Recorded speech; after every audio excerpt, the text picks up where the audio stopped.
أكد الإعلامي الإيطالي المختص في أخبار انتقالات اللاعبين فابريزيو رومانو أن ويست هام الإنجليزي يرفض انتقال لاعبه الدولي المغربي نايف أكرد إلى الدوري السعودي. ونشر رومانو تدوين على حسابه الرسمي بموقع إكس جاء فيها: انتقال أكرد إلى السعودية لن يتم، نايف سعيد للغاية في ويست هام والفريق سعيد جدا به أيضا.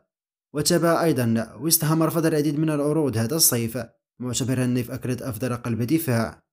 هذا ويعتبر الدولي المغربي لاعبا مهما في تشكيلة نادي ويست هام، إذ يحظى بثقة المدرب ديفيد مويس.